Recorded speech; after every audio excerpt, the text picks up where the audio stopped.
à tout le monde qui est dans la salle et qui est en ligne. Merci de participer à cette première rencontre, première session sur la communication institutionnelle. C'est un parcours de 4 rencontres. Aujourd'hui, on va commencer avec la première session qui est le plan stratégique de communication pour les congrégations féminines et masculines, voilà, internationales ou diocésaines, dans l'objectif d'avoir un plan de vie et de mission pour chaque congrégation. Alors, avant de commencer notre session, je laisse la parole à Sœur Christine qui va nous guider dans la prière d'aujourd'hui. Merci.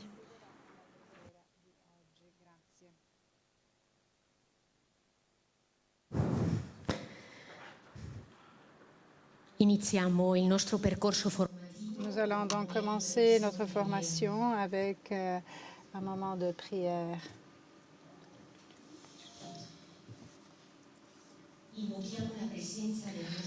Invoquons la présence de notre Seigneur Dieu, au nom du Père, du Fils et de l'Esprit Saint. Amen.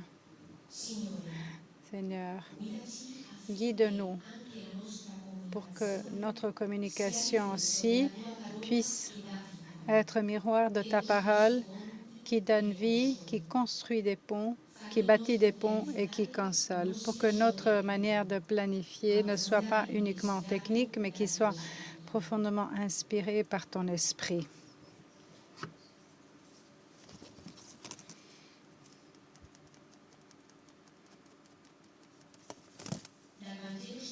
L'Évangile de Saint Matthieu. Vous êtes la lumière du monde. Une ville qui est sur un mont ne peut pas rester cachée, ni on allumine une lampe pour la mettre cachée, mais il faut qu'elle soit visible pour que la lumière soit la lumière de votre maison, pour que votre lumière puisse resplendir devant les hommes et pour qu'ils puissent voir vos œuvres et qu'elles puissent rendre gloire au Père, à votre Père qui est aux cieux. Que ton nom soit sanctifié, que ton règne vienne, que ta volonté soit faite sur la terre comme au ciel. Donne-nous aujourd'hui notre pain de ce jour. Pardonne-nous nos offenses, comme nous pardonnons. Communiquer, c'est rendre visible la lumière de l'Évangile dans la vie de notre congrégation. C'est en fait mettre la lampe sur la bougie pour que le monde puisse apprécier la beauté de la vocation, de la mission, de l'espérance qui habite nos communautés.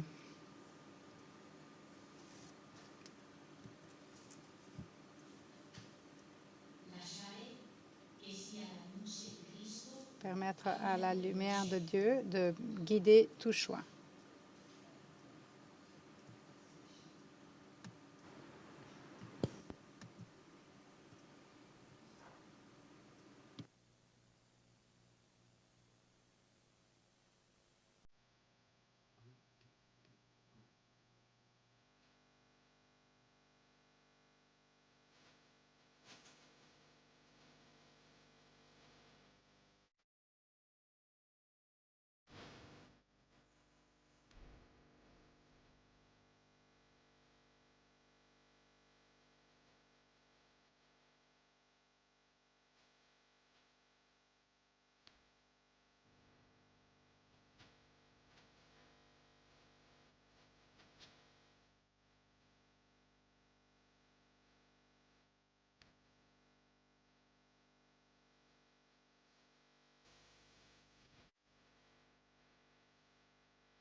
Prions ensemble.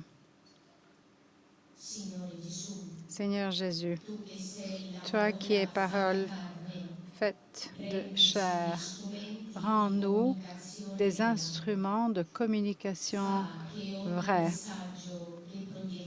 pour que chaque message que nous transmettons soit lumière, toute image soit respect, tout plan soit un service à la mission. Guide-nous par ta sagesse pour que nous puissions être voix de l'Évangile dans le monde. Amen. Voilà.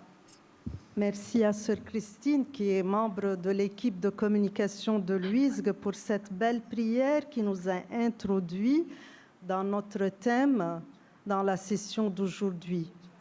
Alors, avant de laisser la parole à notre relateur d'aujourd'hui, à M. Juan, je voudrais donner la parole à notre vice-secrétaire exécutive de l'UISG, Sœur Roxane, pour donner un peu la vision de l'UISG sur la communication, en remerciant Sœur Roxane pour sa petite réflexion introductive. Thank you, Thérèse.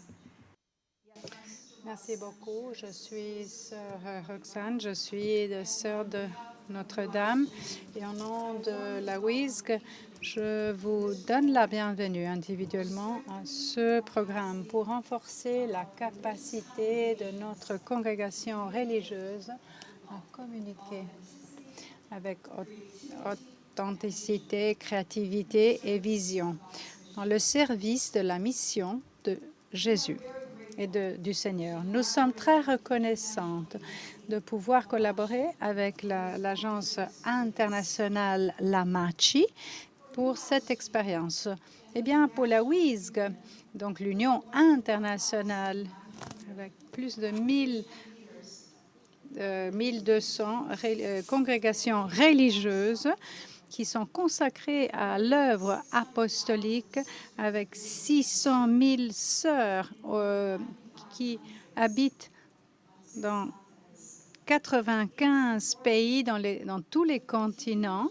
Il est essentiel de continuer à explorer et pouvoir élargir la capacité d'offrir une communication efficace parmi nous, parmi les différentes réalités dans notre monde mondialisé d'aujourd'hui. Eh bien, pour le bien et pour la mission que notre Seigneur nous a confiée. Eh bien, nous sommes dans un monde caractérisé par la polarisation, par les fausses informations, et en dépit du fait que pour nous, disons, religieuses, nous devons être capables de communiquer et être communicatrices ou communicateurs de l'espérance, tel que le pape François nous a invités à faire lors de la 59e journée des communications. Il a souligné que l'espérance engage toujours une communauté, c'est-à-dire de cheminer ensemble. Et donc, en fait, il faut être une communauté qui est capable de bâtir la communication pour soigner les blessures de notre humanité. C'est une tâche monumentale, n'est-ce pas? Et cela est central à la mission de Dieu et elle est également un élément clé pour nous en tant que religieux et religieuses. Nous sommes engagés vers cette mission. Eh bien, à travers la communication, nous pouvons vivre notre appel à être des disciples missionnaires pour réfléchir et pour refléter la lumière de Dieu dans les ténèbres et pour apporter l'espérance de l'Évangile à notre monde. Alors, pour que ces sessions de formation puissent être source d'inspiration, de renouveau et pour nous renforcer dans cette tâche qui nous est confiée. Merci beaucoup.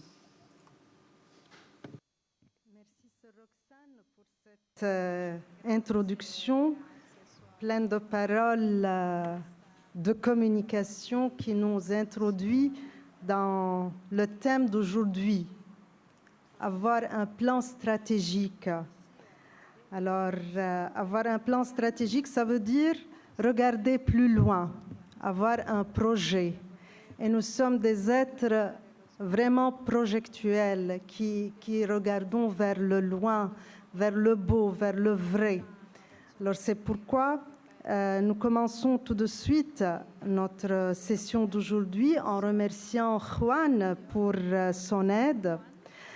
J'ai la joie de le présenter, une petite introduction, dire qui est Juan, qui va nous offrir cette session. Juan de la Torre est le fondateur de la MACHI, Communication pour les bonnes causes. C'est une agence de communication dédiée aux causes humaines, spirituelles et sociales.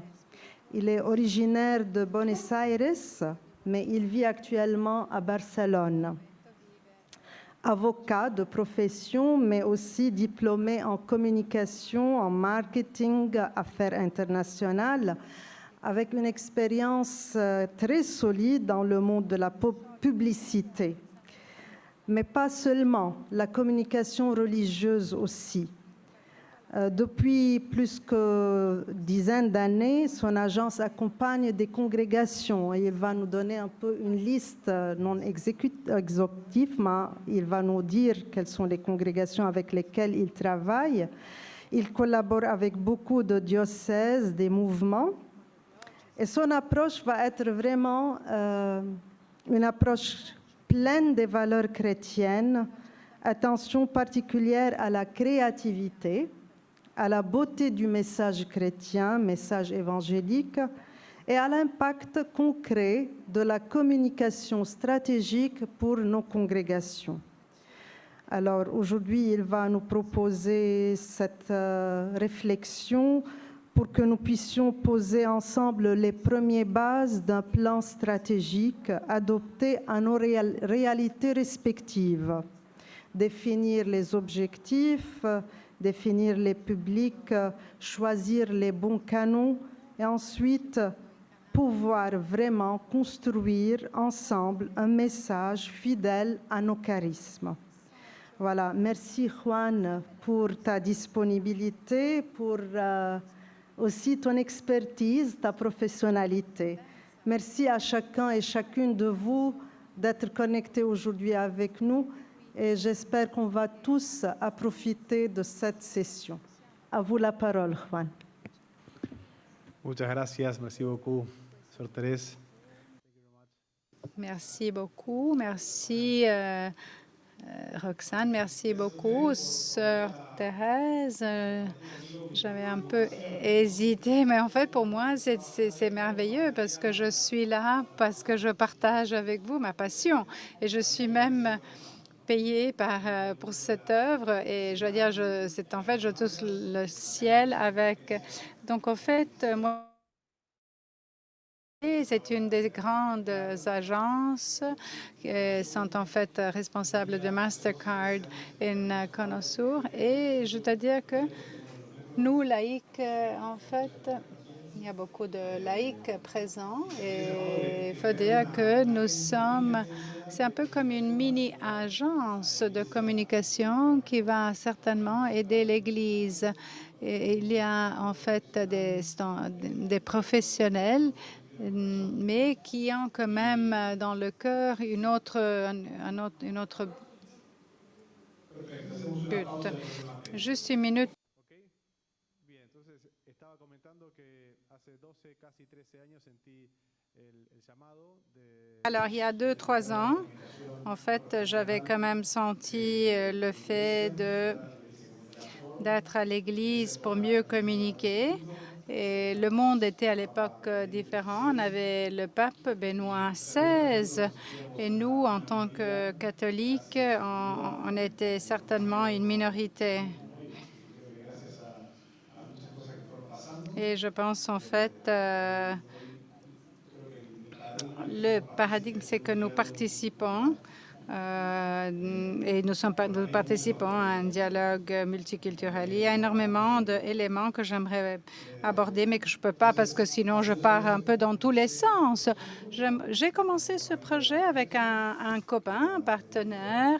C'était le directeur de la création. Donc, c'était celui qui faisait en fait les petites boîtes des cigarettes Camel et aussi Bacardi, donc le liqueur. Et alors, on a pensé pourquoi on ne pourrait pas faire la même chose, mais pour l'Église. Donc, c'est là le moment où on a débuté. Là, on est 23, 24. Nous avons une base à Barcelone, une autre dans d'autres villes. On a aussi des personnes qui travaillent à Rome, à Madrid, aux États-Unis, qui travaillent avec nous, mais à distance. Voilà. Vous pouvez poser toutes les questions que vous souhaitez quand vous voulez. Vous pouvez tout simplement lever la main pour nous dire ce qui vous intéresse. Je vais aussi partager un peu mon expérience de ces 12-13 ans pour comprendre un peu aussi les questions techniques, mais ne vous inquiétez pas, peut-être certaines choses, vous les connaissez déjà, mais ce sera utile pour vous de le réviser. Alors, tout d'abord, pourquoi avons-nous besoin d'une bonne communication, comme la sœur Roxane nous a donné quelques idées? Est-ce que vous avez des suggestions? Qu'en pensez-vous?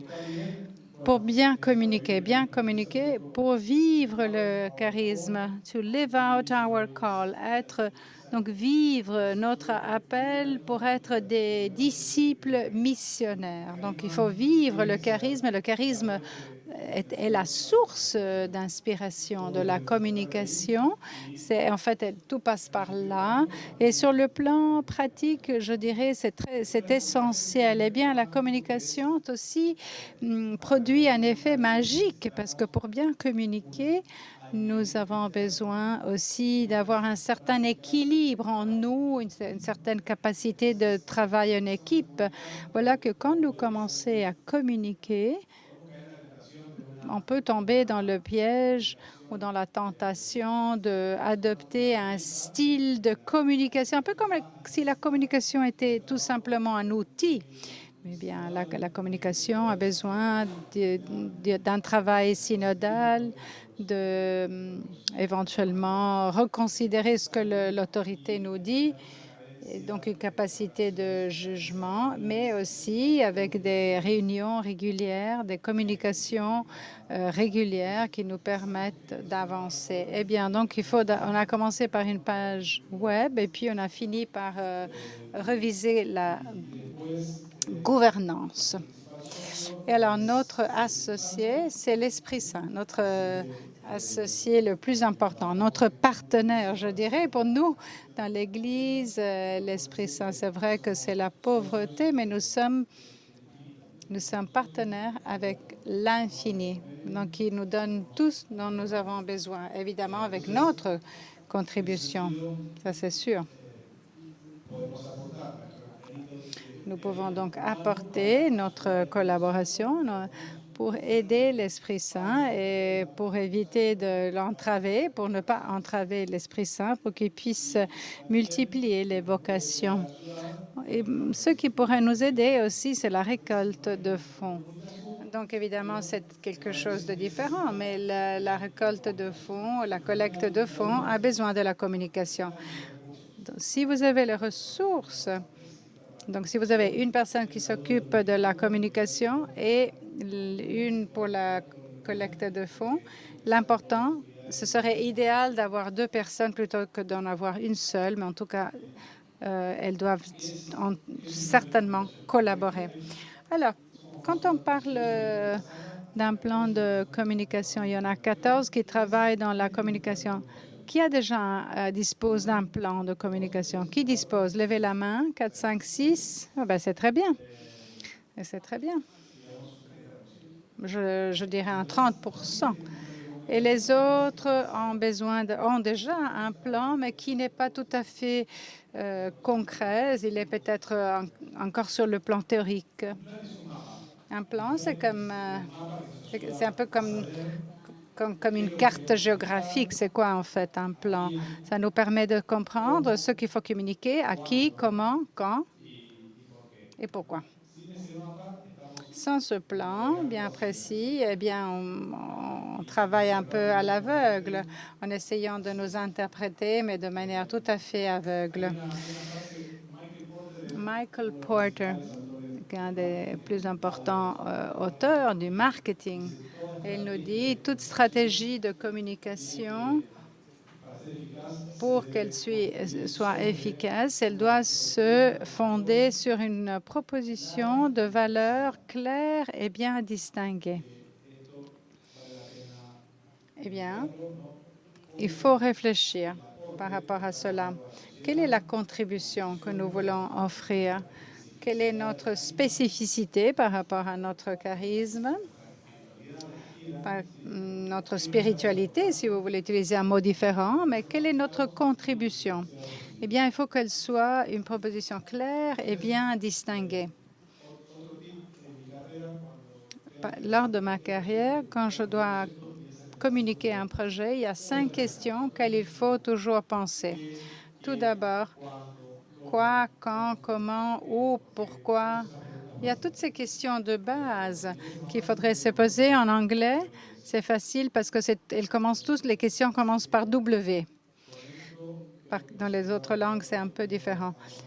Mais c'est vrai que ça nous aidera beaucoup. Alors, quand il y a une supérieure qu'elle nous dit « Que devons-nous faire? Quand? Qui? Pourquoi ?» Et j'aimerais également vous dire que comme nous sommes tous des communicateurs ou communicatrices, certainement c'est quelque chose que nous faisons. Nous le faisons de manière spontanée, je dirais. Il y a quand même toute une partie un peu grise d'interprétation. Alors, quand nous sommes là, nous établissons un plan de communication, il faut certainement réfléchir. Quel est le résultat? Quels sont les barèmes ou les critères pour évaluer le résultat? Alors voilà, il faut en tenir compte. Quand on établit le plan de communication, il faut savoir quels sont les critères de réussite. Alors de nouveau, quand je reprends le plan de communication, pour moi, le plan, c'est un document vivant qui nous aide à travailler, à œuvrer. Alors, il faut qu'il soit quand même si vous l'utilisez sur votre ordinateur, vous pouvez l'imprimer, mais autrement dit, il faut que ce soit disponible pour que tout le monde puisse le télécharger. Alors, avez-vous des questions ou tout est clair jusqu'à maintenant? Tout va bien? Oui? José Enrique. J'ai une recommandation pratique sur le plan temporel. Quel serait un peu disons, un délai? Oui, en fait, pour moi, l'idéal, c'est vrai que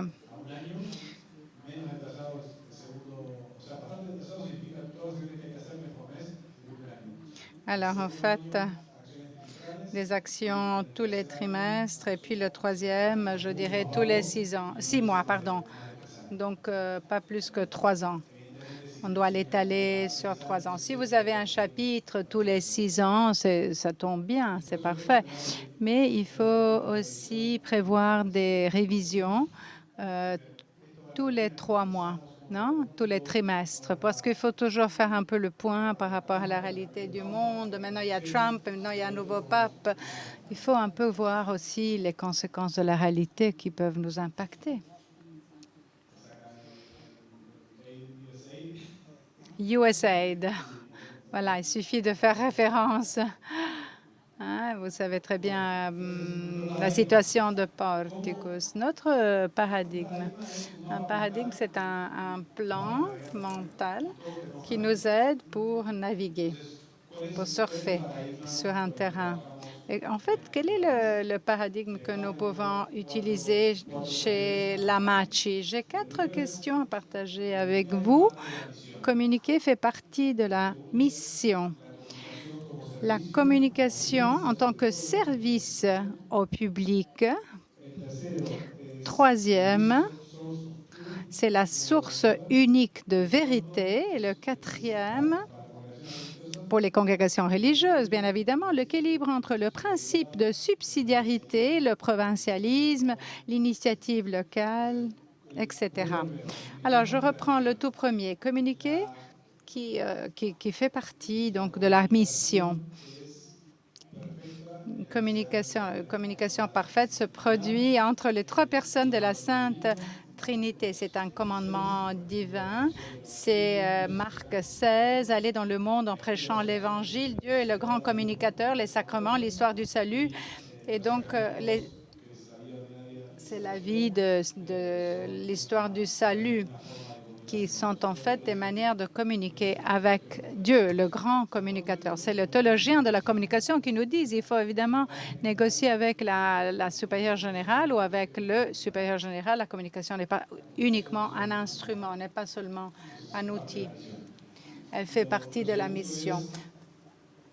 Deuxième aspect, le paradigme que nous pouvons utiliser pour communiquer,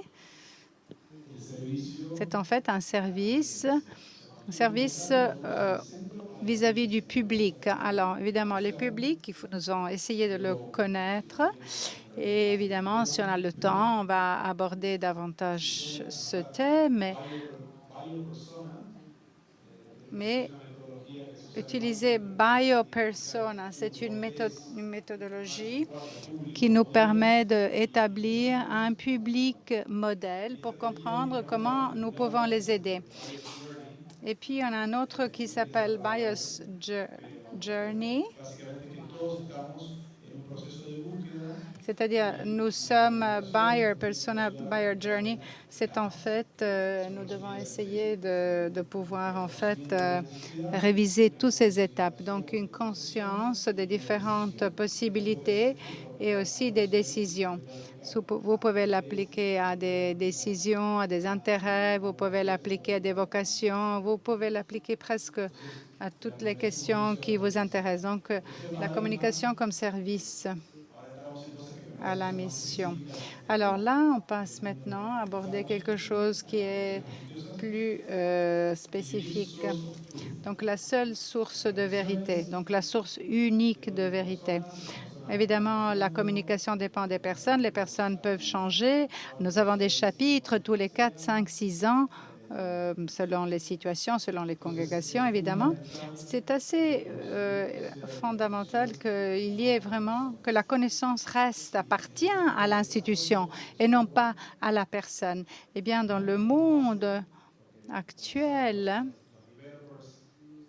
ceux qui développent les systèmes et surtout les techniciens changent d'emploi tous les 6 mois. C'est essentiel qu'ils puissent documenter tout.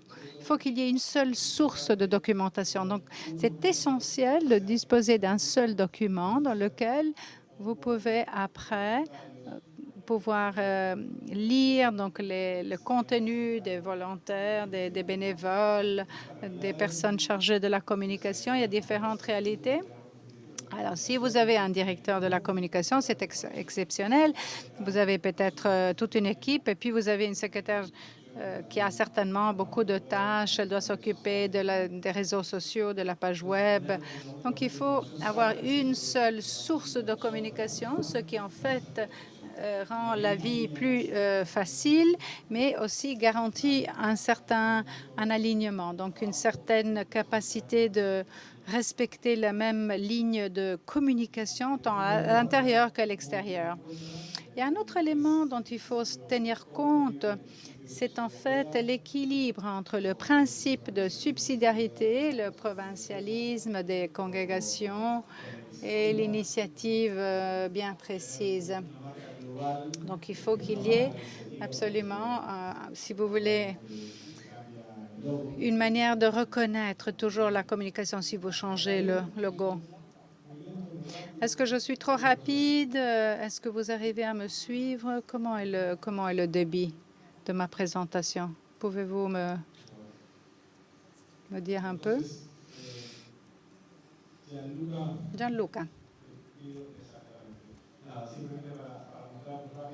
Je voudrais tout simplement vous montrer le paradigme du service dans lequel on essaie d'attirer, d'engager, d'attirer, de donner plaisir. C'est un cercle vertueux dans lequel tous ceux qui reçoivent la communication peuvent à leur tour, c'est un peu comme le moulin à vent, c'est un mouvement qui ne cesse jamais. C'est en fait, ça s'appelle inbound.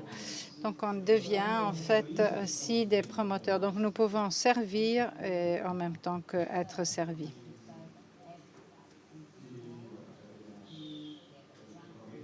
Alors là, vous avez le buyer journey. Donc, c'est en fait le chemin de l'acquéreur. Merci. On va faire une terme.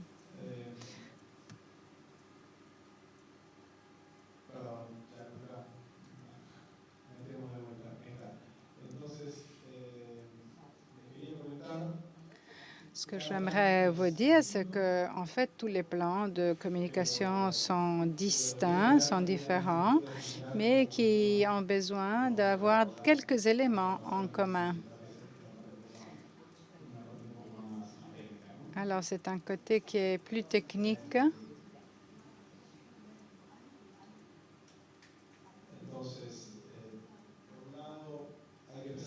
Il faut en fait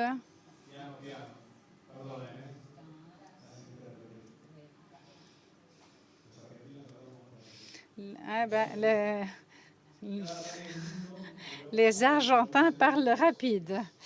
Eh bien, dans chaque plan de communication, il y a des éléments en commun qui se répètent. Voilà. Comme c'est des documents relativement longs, je trouve que c'est très utile d'avoir un document, si vous voulez, qui est un résumé synthétique sur une seule page, au maximum 2 pages. C'est ce que j'ai appris avec d'une société, parce qu'on avait chaque personne une seule page, une seule page pour le plan de communication. Donc, chacune avait sur son bureau une seule page avec le plan de communication pour que tout le monde puisse être sur la même page, comme on dit en français. Et c'est vrai qu'avec l'autorisation de la famille de Saint-Vincent, j'espère qu'on le remercie beaucoup. Ils nous ont permis de partager leur plan on a page, le plan sur une page. Alors, chaque membre de cette association, tout au long de la campagne, ils ont un résumé de leur communication, vous voyez, avec des objectifs, avec le programme temporel, les messages clés, quel est le, disons, le public cible, donc les canaux, l'identité visuelle, le message clé, les canaux et les médias choisis, tous les actifs de communication qui seront indispensables pour la réussite du plan, le tout sur une seule page. Parce qu'autrement, les gens ne vont pas lire 2 pages.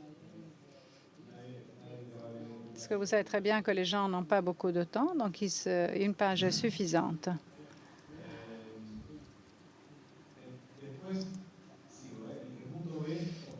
Alors, le point B, ce sont les objectifs.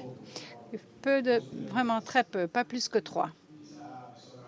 Ah, quelqu'un pourrait dire, ah, mais j'en ai encore un 4e. Il faut vraiment faire attention. Donc, la conjoncture et la structure, le charisme, mais également tenir compte des ressources. Les ressources pour pour atteindre les objectifs que nous avons établis. Non, nous ne pouvons pas imaginer de pouvoir atteindre l'Église tout entière ou le monde tout entier. Il faut que ce soit des objectifs durables, intelligents, que nous pouvons mesurer, que nous pouvons comparer, et surtout auxquels nous pouvons aboutir. Ambitieux, mais pas trop. Alors, après les objectifs, il faut quand même prévoir un diagnostic.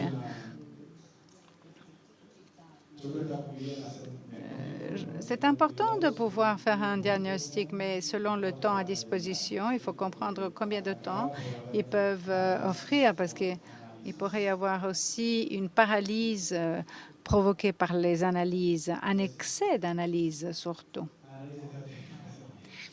Et il y a les gens qui rient parce que je comprends qu'on parle toujours d'analyse stratégique. Il y a un commentaire que nous n'avons pas saisi, malheureusement. C'est important, comme les Allemands nous disent. Il y a des gens qui aiment bien faire des analyses.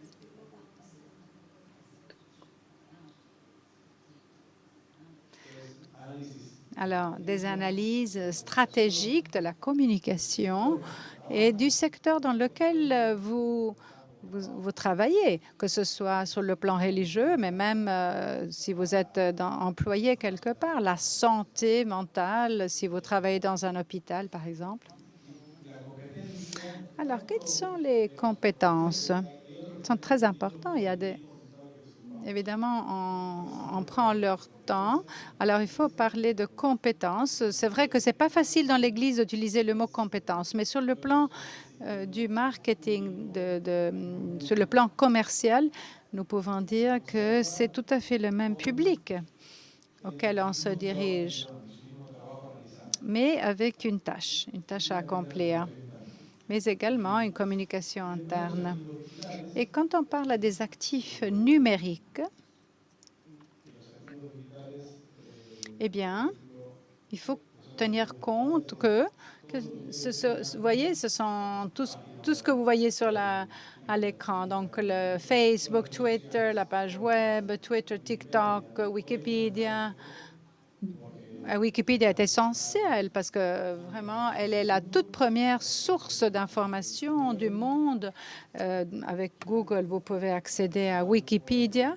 Elle est la source fondamentale aussi de ChatGPT, donc de l'intelligence artificielle, et puis Google Maps, qui s'appelle Google My Business.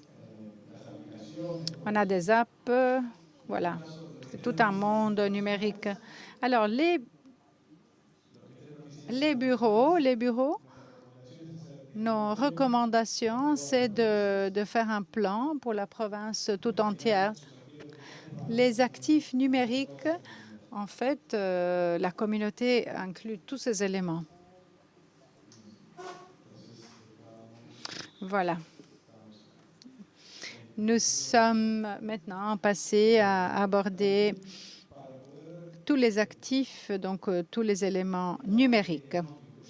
Alors, quand je parlais du diagnostic, il faut bien apprendre à partir de l'organisation à laquelle on appartient.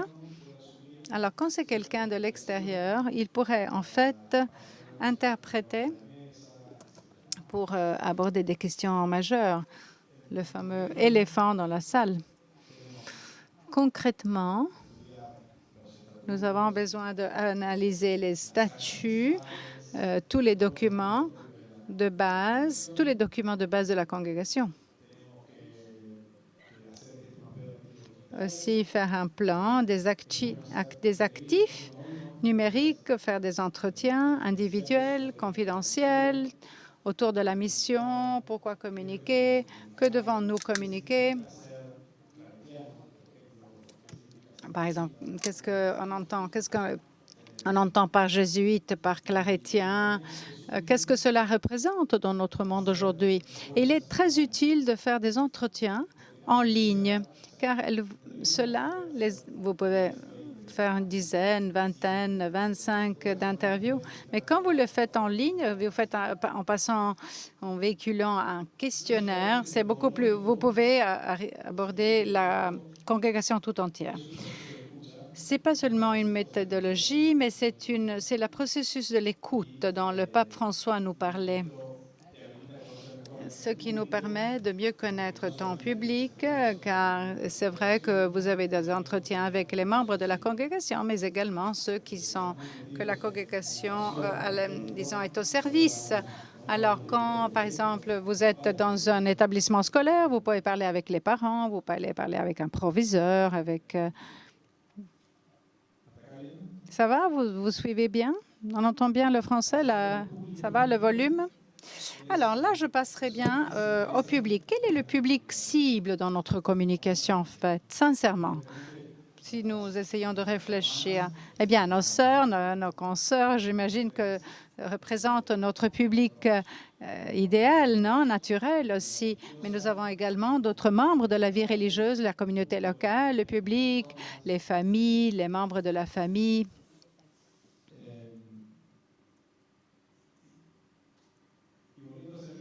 Eh bien, quand on pense au service,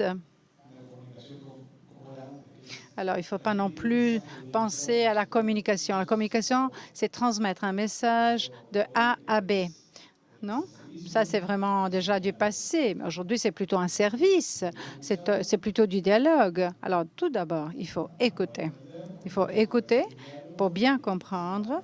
Et puis après, on peut converser, donc dialoguer pour transmettre un message. Mais si on n'a pas écouté l'autre, évidemment, ce n'est pas communication, celle-là. Ce n'est pas de la communication. Notre identité visuelle, par exemple le logo que nous utilisons, la manière de dialoguer. Alors si, par exemple, les personnes pourraient dire, alors chaque province choisit ou sa manière d'utiliser le logo. Je sais que ce n'est pas facile de demander à tout le monde de l'utiliser de la même manière, donc d'uniformiser, mais c'est important. Il faut du temps, il faut du temps.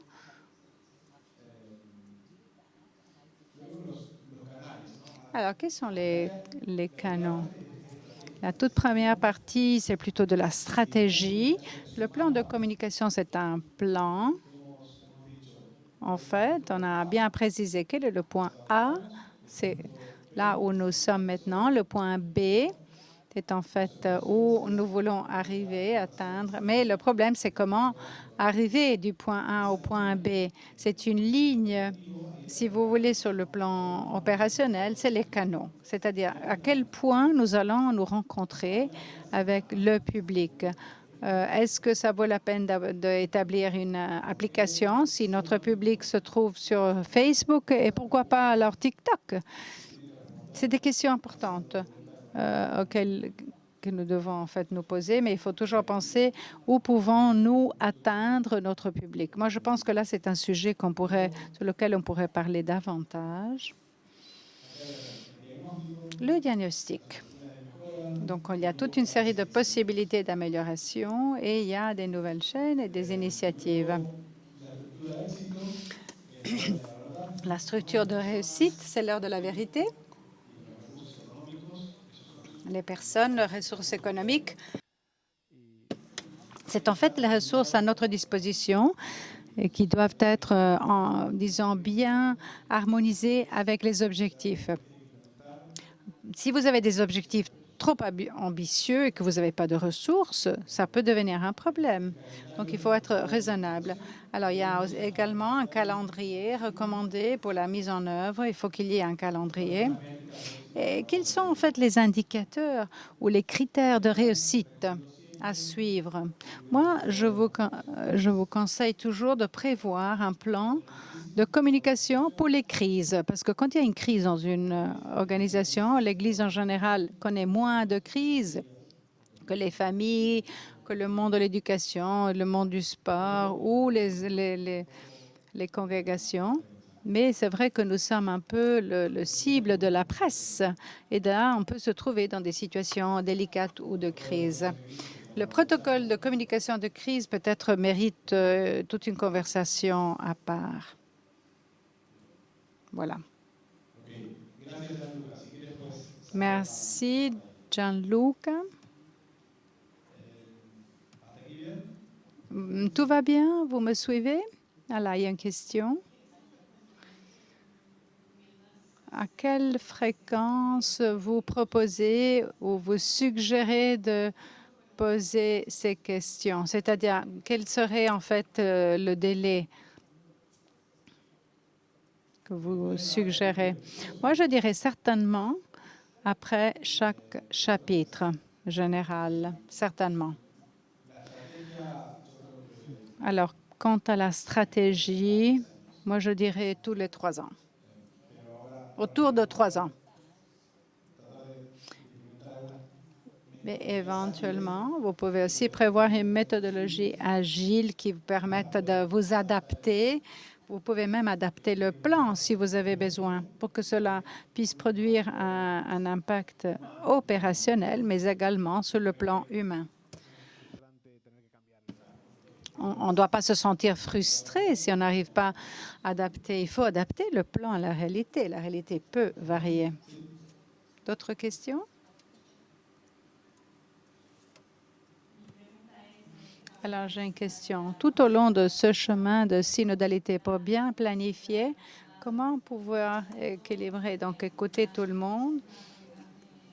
Parce que pour avoir une bonne communication dans une congrégation, il faut pouvoir écouter, mais il y a quand même beaucoup de provinces qui sont reliées au centre. Comment pouvons-nous dialoguer pour garantir la présence et leur participation à ce plan et comment gérer aussi les différentes opinions? Parce qu'il y a peut-être des gens qui ont des opinions aussi différentes. Comment pouvoir gérer le tout? Ah bien, le plan, c'est un peu comme une carte qui sensibilise. Il faut sensibiliser notre monde intérieur. Autrement, ça finit dans les tiroirs. C'est important. Prendre le temps pour vraiment écouter à fond pour que tout le monde puisse se sentir bien écouté. Puis, il faudra à un moment donné prendre des décisions. Mais on ne peut pas avoir 10 personnes qui cuisinent. Vous savez très bien que ça ne va pas fonctionner. Si tout le monde commence à mettre du sel et du poivre, ça va mal aboutir, le plat. C'est une prise de conscience. C'est une situation qui doit être vécue, mais qui est aussi très utile. Je sais, ça c'est synodalité, hein? Il faut cheminer ensemble. Il y a quand même un équilibre à dresser et qu'il faut essayer de poursuivre. À travers le discernement, il y a quelqu'un qui arrive avec un plan, un calendrier, avec des réunions chaque semaine, tous les 3 mois. Les gens pourraient quand même se préoccuper et en fait, ils pourraient dire, mais on n'a pas les ressources humaines. Saint Ignace, aujourd'hui, ne serait pas du tout content avec le monde numérique.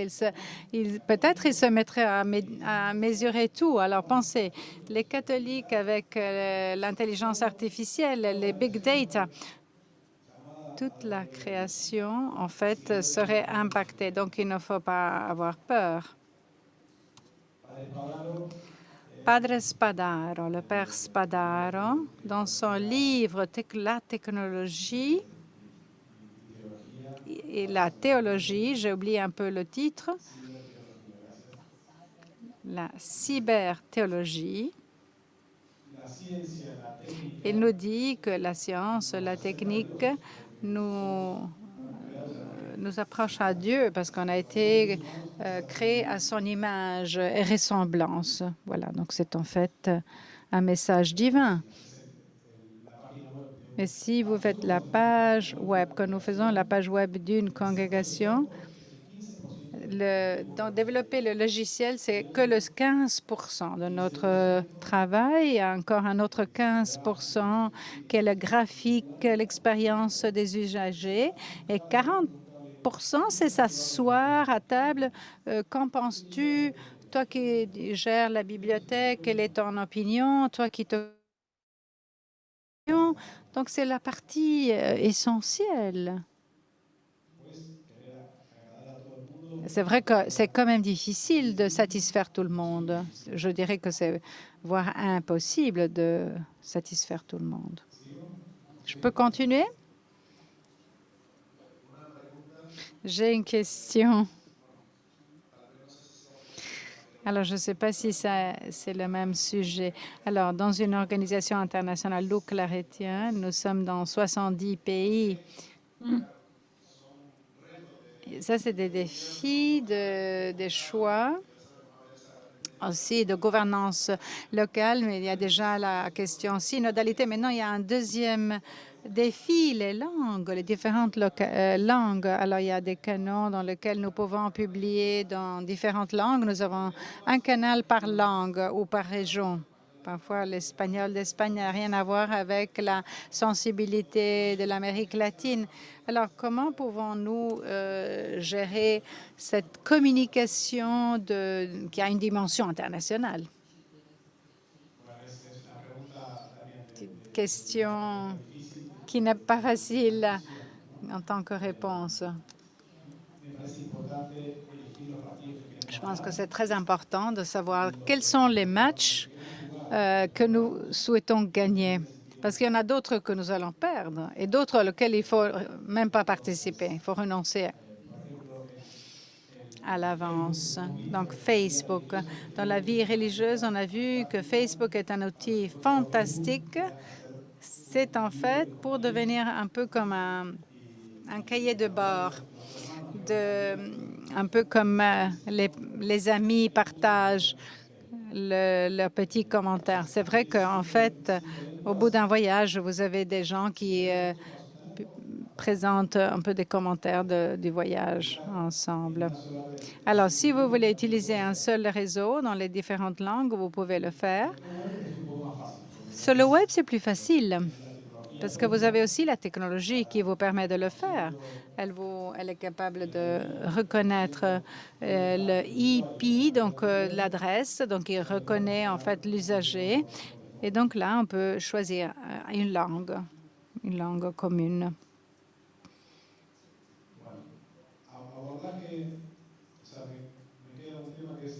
Il y a un sujet que j'aimerais aborder. Ce sont relever certains défis. Et puis après, on continue avec questions-réponses. Eh bien, par rapport à mon expérience, il y a quand même deux éléments. Tout d'abord, c'est en fait faire sortir les éléphants sous la table, qui se cachent sous la table. Alors, quand nous avons un plan de communication stratégique, ne doit pas non plus être tactique. Tactique, c'est voilà, c'est mon objectif. Campagne de presse, je veux un site web, nous le produisons. Un plan stratégique, il faut, par contre, que nous avons besoin de la collaboration de tout le monde, que le résultat n'est pas une solution tout à fait, disons, unitaire. Elle est le fruit d'une collaboration. Disons qu'il y a quand même des problèmes techniques et des problèmes d'adaptation. Alors, les problèmes techniques peuvent être facilement résolus parce qu'on connaît les solutions, on peut avancer. Si vous avez les ressources, les temps, les ressources et les temps humains qu'économiques. Alors, les autres problèmes d'autre nature exigent une forme de collaboration. Certainement, je ne peux pas faire un résumé de cette théorie en ce moment. Si jamais cela vous intéresse, il y a des livres, différents livres de Heifetz. Heifetz, c'est un professeur de Harvard. Le titre, c'est Leadership on the Line and the Practice of Adaptive Leadership. Sincèrement, ça vaut la peine de l'acheter, de l'avoir. Mais quand vous voulez faire sortir les éléphants de sous la table, eh bien, vous pouvez le faire. Vous ne pouvez pas avoir une bonne communication si vous n'avez pas une bonne communication à l'intérieur de l'organisation. Donc, avec un agenda, avec des points à discuter, des points à aborder. On ne peut pas imposer, disons, votre point de vue. Il faut éviter les conversations qui ne sont pas essentielles. Il y a certainement des éléments très délicats et que la presse adore. Alors, si cela ne fait pas partie de l'essence du charisme, il faut éviter de les aborder, les mettre de côté. Alors, quelque chose qui, par exemple, concerne le pape, mais voilà. Si tous ces éléments ne sont pas essentiels, le mieux, c'est de les laisser tomber. J'espère que vous me comprenez bien. Le plan de communication ne fait pas ressusciter des morts, ne fait pas de magie. Le père Enrique, à la conférence, il a présenté dans son allocution, il nous a dit que sans réel support pour faire face aux problèmes sous-jacents, il restera dans un tiroir. ou au mieux, ce sera un demi-changement esthétique, comme une opération de maquillage. Et encore, un autre élément important, notre défi, sont les objectifs, qui sont axés sur le charisme, qui sont peu nombreux, mais qui sont très bons, qui sont en des indicateurs de réussite prédéfinis. Il y a quelques livres qui peuvent vous aider. Measure what matters. Donc, mesurer ce qui compte avec OKR. Objectifs, clés et résultats. C'est des modes. EOS, Entrepreneurship Organization System, EOS. Et puis, l'Église a beaucoup de connaissances, de traditions dans la gouvernance. Google existe déjà depuis 20 ans, mais l'Esprit Saint est notre allié. Il ne faut pas s'inquiéter. Donc, il faut évidemment allouer les ressources nécessaires, ressources humaines, de temps, économiques, financières, et puis disposer d'un protocole de crise. Et comme je suis un laïc autonome, il faut certainement inclure le responsable de la communication dans le circuit d'information sur les questions sensibles. Car sinon, dimanche, 4 heures du matin, on le contacte et on dit « Ah, j'ai une crise de communication ». Non, ce n'est pas une crise de communication, c'est tout simplement une manière, donc un comportement inapproprié d'une sœur, d'un frère, d'un religieux, ou un cas d'abus ou de délinquance qui pourrait se traduire en problème de communication. Je n'entre pas dans le domaine de la gouvernance si c'est le conseil ou la directrice ou le directeur de la communication qui est engagé, mais il faut être informé.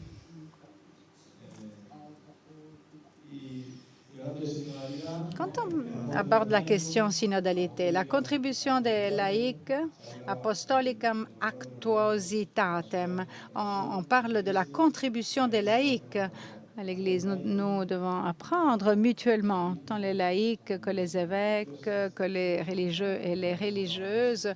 Ensemble, nous devons mutuellement apprendre les uns des autres. Et à la lumière de la crise vocationnelle actuelle, les sœurs doivent pouvoir se consacrer à leur charisme pour transmettre les grands messages et non seulement mettre ce qui vous plaît sur Facebook. Voilà. Alors, Gianluca, s'il te plaît, je voudrais maintenant afficher un document qui est en fait, on appelle en anglais un dashboard, un tableau de bord de communication dans lequel il y a toutes les tâches prévues pour le plan de communication avec les priorités. C'est très important. Alors, ceux qui sont en rouge, non, c'est ce qui est important. Et puis en jaune, on devrait l'avoir. Et puis en vert, ce qui serait bien d'avoir. Donc, d'avoir les priorités bien. C'est des mesures, c'est des questions que nous avons vues, par exemple le temps, tout avec une échéance et un statut de chaque chose. C'est quelque chose que nous pourrions continuer à ouvrir, que ce soit la communication interne, externe, qui sont les responsables, et toujours une personne. Ici, la Machi, Pepe. Donc, c'est toujours quelqu'un avec un nom et un prénom. On n'a pas besoin forcément d'une équipe. Une personne, une responsabilité. Et puis, un calendrier, vous voyez, tous les mois, pour que nous puissions comparer et confronter en vert ce qu'on a déjà fait, en jaune ce que nous sommes en train de faire et en rouge ce qui est un peu en retard. Eh bien, c'est vrai que nous devons un peu réviser le plan. L'équipe qui s'occupe de la communication devrait le réviser au minimum de 5 minutes par semaine. Donc, il y a toujours un responsable qui est responsable de mettre à jour le dashboard.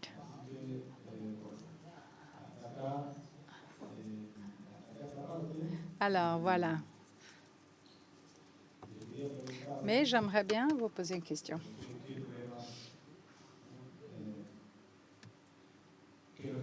Quelle est la chose la plus difficile lorsque vous souhaitez communiquer votre charisme au monde? Le charisme n'est pas quelque chose que nous avons reçu pour nous, mais c'est un don pour le monde. Le charisme est un don pour le monde. Alors, bien communiquer avec beauté, avec vérité, fait partie de notre mission d'évangélisateur ou évangélisatrice. Le plan de communication n'est pas un luxe, mais c'est plutôt un service que nous pouvons offrir à l'Église et à la communauté. Merci beaucoup.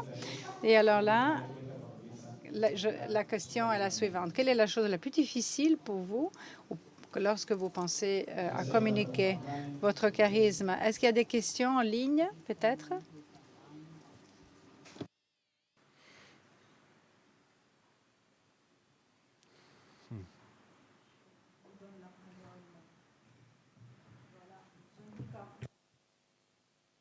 On va donner la parole maintenant à quelques interventions en ligne. Alors, je demande à Sœur Luisa Mendes. Elle avait écrit sa demande. Sœur Luisa, si c'est possible que vous posiez votre question, on vous donne la parole.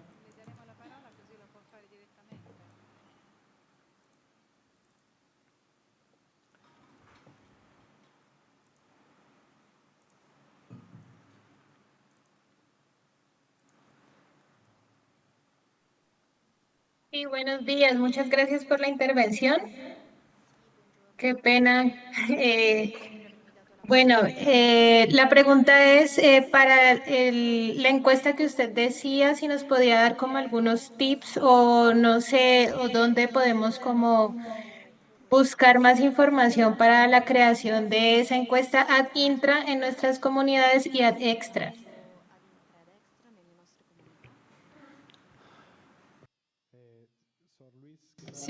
Merci beaucoup pour ce message. Je demandais justement où l'on pouvait trouver des pistes pour la communication à l'intérieur et à l'extérieur. Je pourrais partager quelques éléments, ou bien je les passe à Sœur Thérèse qui peut les partager avec vous, mais voilà, de manière plutôt synthétique. Il faut se centrer sur le service.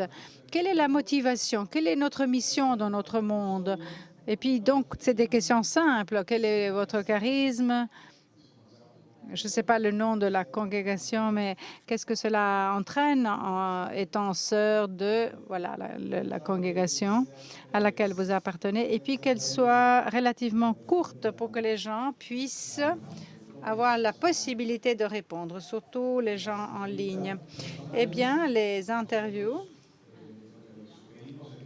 il faut que ce soit confidentiel. Et puis aussi des éléphants. Il faut sortir tous les éléphants sous la table.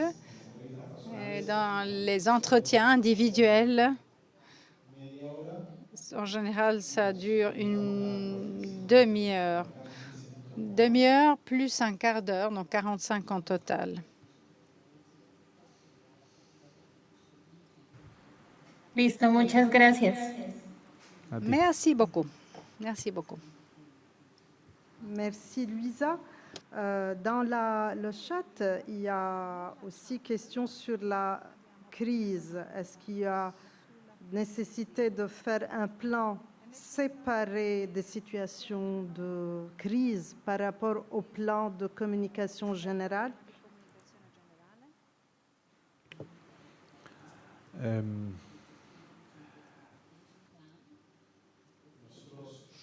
Eh bien, c'était très utile pour nous d'avoir un plan de communication et puis en annexe un plan de crise, donc un protocole de crise. Si en ce moment, vous êtes confronté à une question de crise, forcément, je vous propose de commencer par le projet de crise. Parce que quand il y a une crise dans la communication, tout passe et rien ne passe. Il ressemble beaucoup. Il y a un professeur qui est en train de faire un doctorat et il s'est rendu compte que la communication des crises est plus ou moins correspond à la célébration d'un centenaire. Et en fait, parce que tout passe, mais tout ou presque tout passe. Pourquoi vous existez? Quelles sont les valeurs? Et en fait, ma suggestion, c'est que la congrégation devrait avoir un plan de crise. Cela est utile, car surtout pour les aborder les tout premiers jours, quand vous avez une crise qui se déclenche, il y a toute une série d'actions fondamentales. Ne pas mentir, de ne pas dire des mensonges, de bien prévoir le comité de crise, qu'il soit bien établi, qui appartient, la capacité de contrôler l'information personnelle ou des autres, et aussi devenir source fondamentale.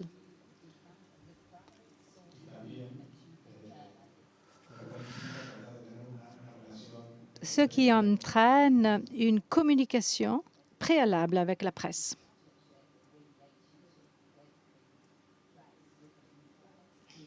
Est-ce qu'on a le temps encore 2 commentaires? Est-ce qu'on peut le faire? Ahí me perdí, perdón. Sorry. Est-ce qu'on peut faire encore les 2 commentaires qu'on a reçus sur le chat de Zoom? Puede ser en italiano o en inglés. Allora, adesso je vais faire cela. En fait, on a reçu 2 commentaires dans la partie la plus difficile dans la communication, c'est communiquer notre charisme et notre identité en la traduisant dans le langage qui est en fait le langage actuel. Cela est difficile car cela ne correspond pas au langage que nous pouvons comprendre quand on sort de notre institut. L'autre commentaire, c'est dans le monde digital d'aujourd'hui, une congrégation internationale, comment peut-elle équilibrer ses manières de communiquer, les moyens traditionnels avec les approches plus novateurs ou novatrices? Merci beaucoup. Eh bien, oui, il y a certaines choses qui sont difficiles, qui ne sont pas faciles du tout. Les sacrifices, c'est un mot qu'on n'utilise pas volontiers. Le service aussi. Mais je vais confirmer que toutes les personnes et que tout le monde vise à la sainteté.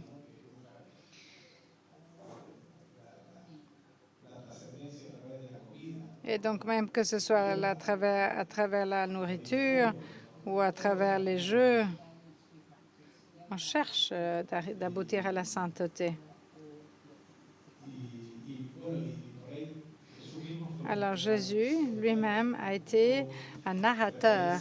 Il a toujours choisi les préférences de son moment, des éléments de base, et ce qu'il disait, il racontait aux gens dans la vie quotidienne, les pêcheurs, les pasteurs, l'agriculteur du vignoble. Donc là, je pense que vous pouvez faire la même chose. Ça peut en fait correspondre aux besoins de votre public.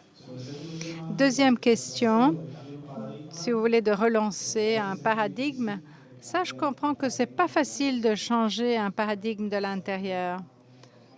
Imaginez une consoeur qui puisse éventuellement se joindre avec un changement complètement de point de vue, ça peut aider effectivement.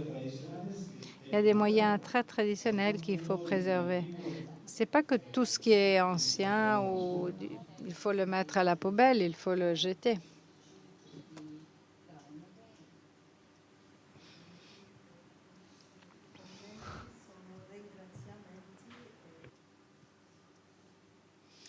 Alors après, il y a beaucoup de remerciements. Merci à vous. Merci pour votre patience. Voilà, je prends la parole à la fin pour remercier Juan pour ce survol sur l'importance de la création d'un plan stratégique de communication dans nos congrégations respectives, dans notre travail de communicateur. Si je retiens une chose, c'est qu'on doit être toujours smart.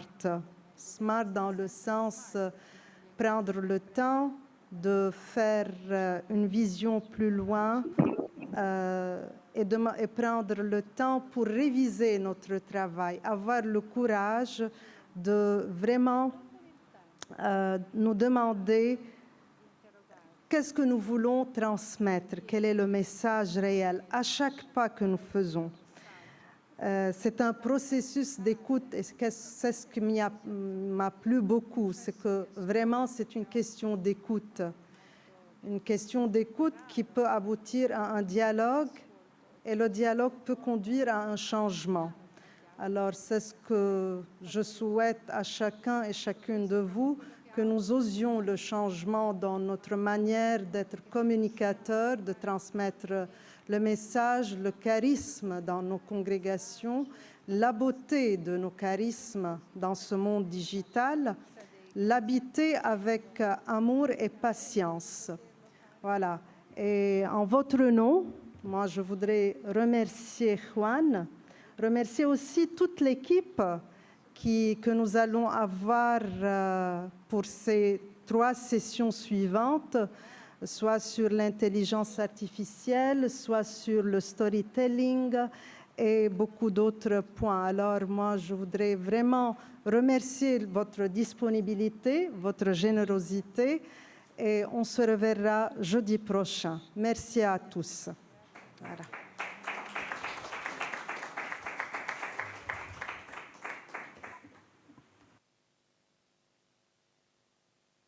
Grazie mille.